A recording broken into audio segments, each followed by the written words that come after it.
David, thank you for joining us today. Pleasure. Early on in your career, and David, you moved from the hands-on engineering R&D into management. You were in your 30s, I think, actually, when you sort of embarked on that path. Did you sense in that decision that you could have an even bigger impact on changing the world, that engineering philosophy, by manoeuvring in a different direction, albeit taking us away from the thing you originally loved? I think I've been fortunate to have a range of different experiences. So the research experience in the first place, going back to university days, working in industry. Then I was very fortunate to spend 2 years seconded into government back in the middle of the 1990s, where, as it were, I flipped over to being the government side of the fence, trying to understand, so why are we investing in some of this space technology? I was managing some relatively small space technology projects, but it opened my eyes to the policy drivers, the economic drivers, that government was interested in. So then I spent a while doing business development and marketing, trying to convince other organisations to buy the spacecraft that we were building in industry. And so then, for quite a few years, I was working in the UK government organisation that was the research funding organisation for space science and astronomy and particle physics. And that brought me a lot more into contact with the scientists themselves. But understanding their drivers and motivations was another added experience, some things I learned along the way there about their perceptions, and also helping them translate their scientific dreams into a real project. Very often you find the first estimates of a space project are on the optimistic side of what it eventually turns out to be. And so bringing the engineering experience from industry and applying that a little bit to the reality checking of some of the aspirations, that was a useful experience. They say that engineers imagine the way the world could be as opposed to scientists who study the way it is.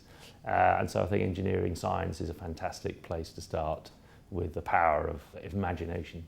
All these different parties that you described there, I mean, they've all got slightly different agendas, haven't they? And dreams, if you want to call them that, and aspirations for their passion projects. How do you keep them all around the table and keep something like that really going so it reaches fruition? Well, that's a very good question. It was exactly the challenge that the whole of the UK space sector realised it was facing a few years ago. And so that was what stimulated that challenge of there are a lot of different interested parties in space.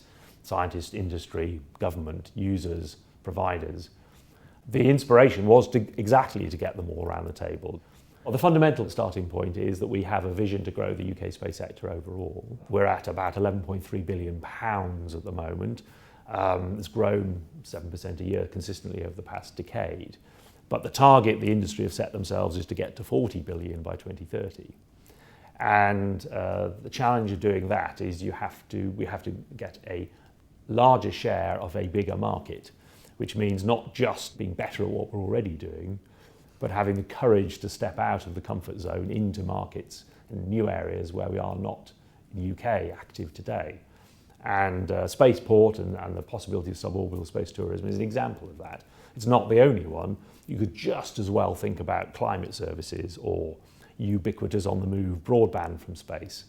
So there are many other market areas to think about where we have to sort of start moving out in those directions if we're going to grow the overall space sector. There's a huge untapped potential of space and satellite data, but then it's how people use satellites where most of the value is. Most of the value is in satellite TV or weather forecasting or using Earth observation for disaster management or flood monitoring or so forth.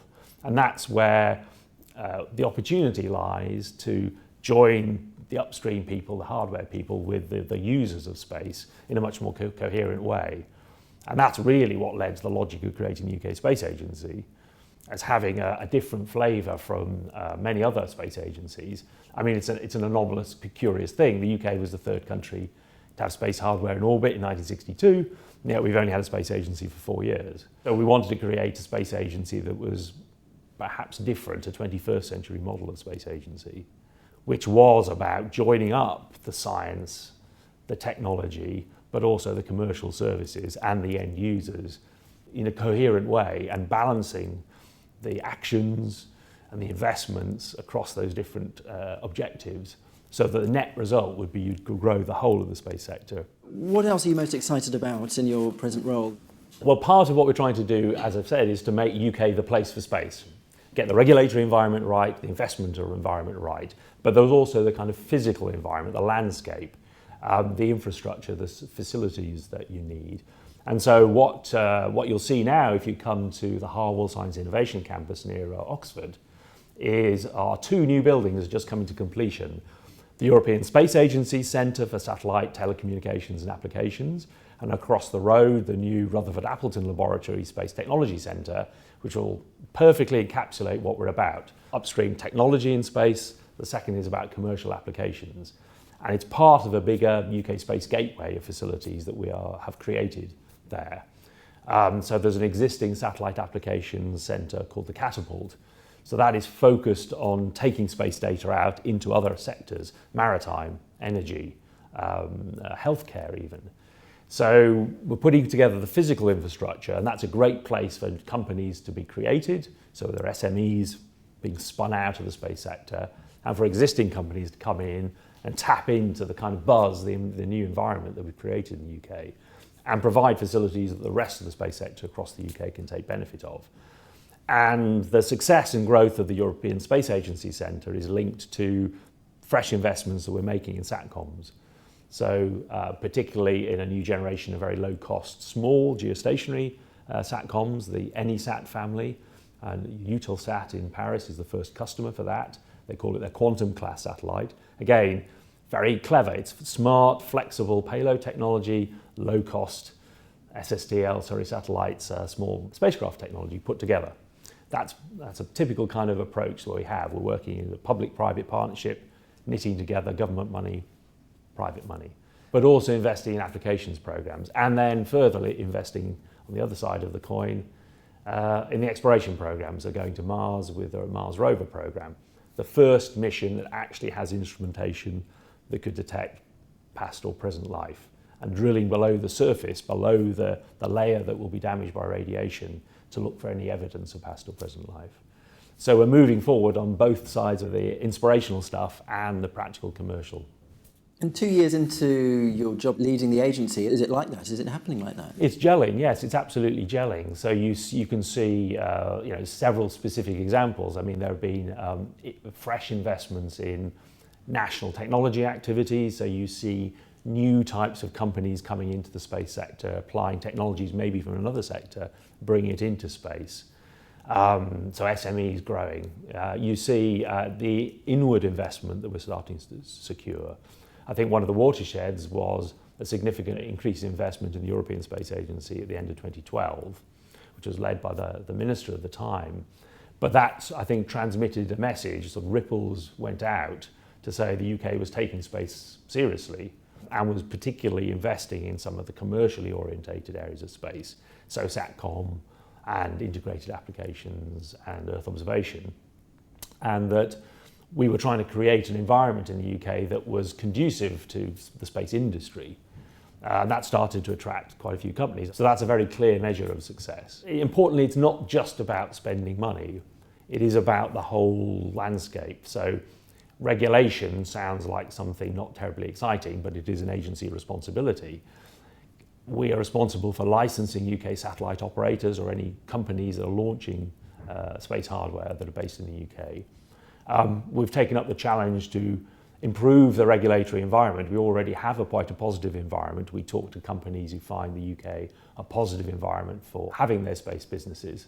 But we're doing some actions to reform the environment now so that we reduce the insurance liabilities that companies have, and we've just removed the insurance premium tax that satellite operators pay. And that's part of getting the environment right. The environment is right in the UK as a whole. The UK has just shot up the innovation index. This is a global index. We're now number 2 in the world after Switzerland.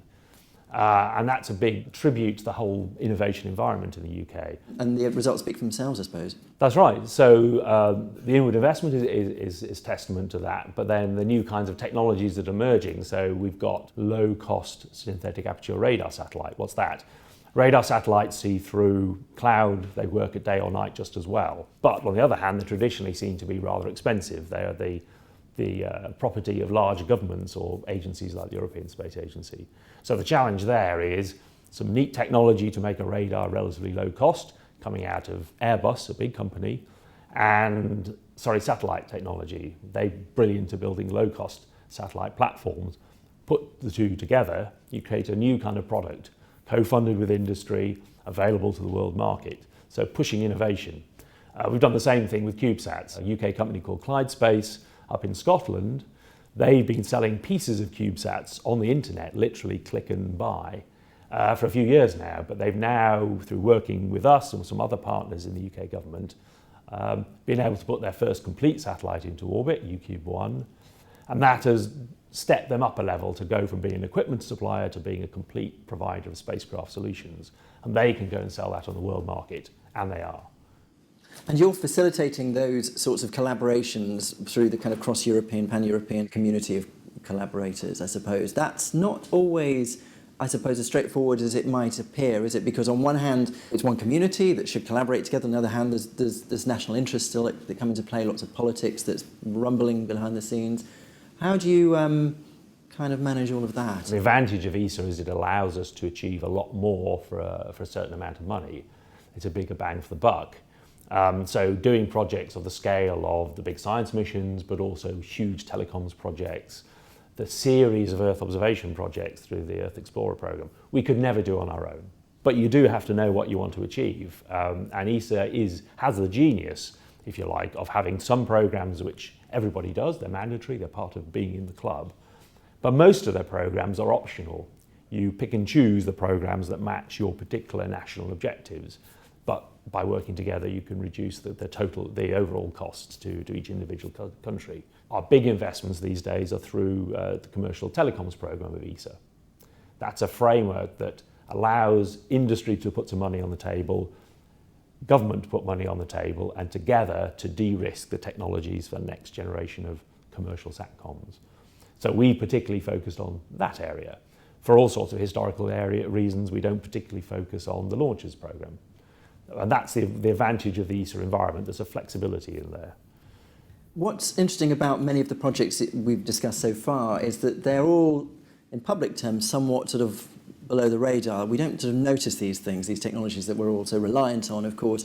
And to be a member of the kind of the NASA club, if you like, that sort of captures world attention all the time, you need to do those more high-profile, imaginative solar system exploration missions, the human spaceflight ones, which is also where, you know, you've sort of led the agency as too. You seem to be managing somehow to do both. Well, getting the balance right is the key thing. So it's a personal view, but I think the ESA scientific program is utterly world-class. In terms of value for money, the number of missions per unit cost, it's outstanding. And so that's how we have UK space hardware in orbit around Mars, Venus, Saturn. With the Comet mission, obviously Rosetta, the whole platform was designed in the UK. We're building electric propulsion system for Bepi Colombo, going to Mercury. And we're just about to start work on the Jupiter mission, JUICE. So yes, planetary missions are there, and planetary exploration is going to be there with the Mars rover project. So that has very high profile, but by sharing the costs, we can do a lot at an affordable price. And then again, now we are part of the International Space Station program, but again, we've been very focused on what we want to get out of that. So some of our investments are going to, for example, be used to develop a telecoms technology that will fly on the space station. That will link the European module of the space station, Columbus, via the European data relay satellites back to Earth. So Europe will have much better data access to its part of the space station. And the advantage is that's a really great value to the human spaceflight program, great value to the science that's done on the space station. But it's a saleable product to go on much more run-of-the-mill satellites that will be delivering Earth observation data via data relay satellites. So it's being very selective and smart about your investments. And can you achieve that kind of cleverness with the planetary missions as well, then, where there's actually commercial spin-offs that are not just, you know, years into the future, decades even, but really tangibly sort of around the corner? Yeah, I think it's true, and it's even the case you get some of the spin-off technologies is the classic phrase, but you can get the technologies that are created for the planetary missions having benefit even before you've flown them. So you take the example of the Rosetta mission. So that has the UK contribution on the instrumentation side is a mass spectrometer, an instrument that chemically analyses very, very, very small quantities of gases or material that it senses, it sniffs. So that's really interesting. You're interested in finding carbon or oxygen or complex molecules on the comet to try and make sense of the origin of the solar system. But that same technology could tell you about very, very small quantities of markers for particular diseases the human body might experience, or contaminants in closed environments. So that technology is being pursued as for possible application in medical uses, and the know-how, the people who develop that technology, they're developing instrumentation that's going to go on the next generation of UK submarines to protect the submariners aboard those submarines from any contaminants in the atmosphere. So you can get spin-offs very quickly down back here on Earth.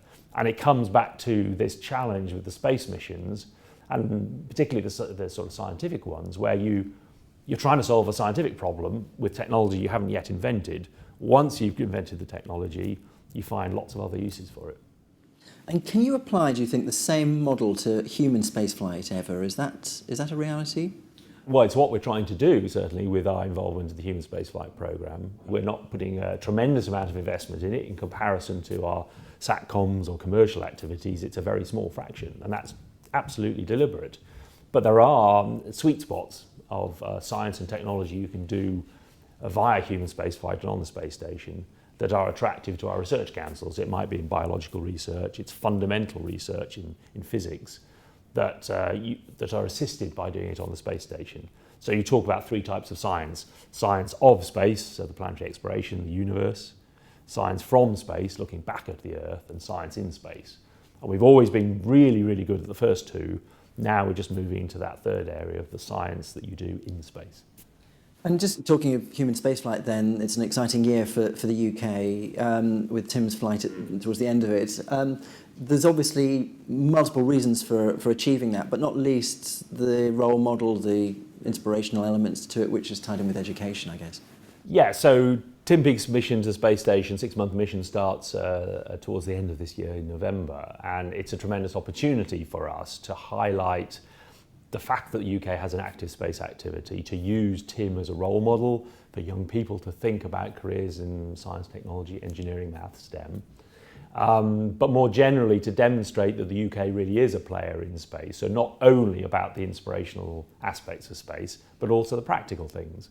I like to draw this idea of a Mobius strip, one of these strips of paper that if you put a twist in it, join it together, it's a single-sided surface.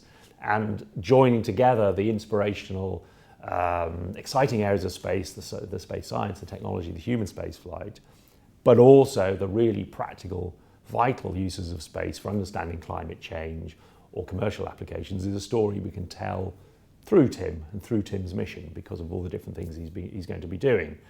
And the competitions we've set up around his mission to get kids to prepare the meal that he'll have on the space station, to do his mission patch, all of this is great. But some of the particular projects, I'm really excited about the AstroPi project. So Raspberry Pi is a little computer that's made in the UK that is designed to get kids coding again. People are used to using such very powerful computers that there is a dearth of people going into basic computer science who know how to make a computer work at the basic level. And the Raspberry Pi is a tiny credit card sized computer. And Tim's going to take one of these things up to the space station. And what we're doing is running a competition where kids can prepare an experiment, code it and have it flown on the space station. It's got little sensors that are aboard, so you could do various different things. It's got a display. And so linking the kind of excitement of human spaceflight to something very practical is a little microcosm of what we're trying to do. But there are a lot of other imaginative activities. The National Space Academy that is getting teachers up to speed on how to use space in the schoolroom. There are amazing initiatives such as a space studio school in Oxfordshire, where they're 14 to 18-year-olds, where the whole of the curriculum is built around STEM and particularly space. So using space as a mechanism to excite people and put it into the curriculum to help the students develop. So that's an interesting experiment, been running since September last year. The second one is going to start up this year. So we're trying new things to bring space down to Earth and bring it right into the classroom. Finally then, would the 50-something David Parker, looking back, have a message to that 6-year-old David Parker watching Buzz and Neil on the moon back in '69? I mean, it's It's an exciting kind of trajectory you've had that's kind of enabled all of this stuff to happen. And what would you say to your former self? I think with all of these things, it's joining the dream to the reality. It's head in the clouds and feet on the ground. So it's very hard work, it's long hours, but it is very exciting. I think it's clear that the UK space sector has made a very convincing case that space is valuable for jobs, it's valuable for growth, and actually it's a critical national infrastructure. We need it. It's not just the technology, it's become so embedded in our lives that it's vital to the wider economy. And I think that's something that's quite widely understood now, and I hope that understanding will inform future thinking. Thank you very much.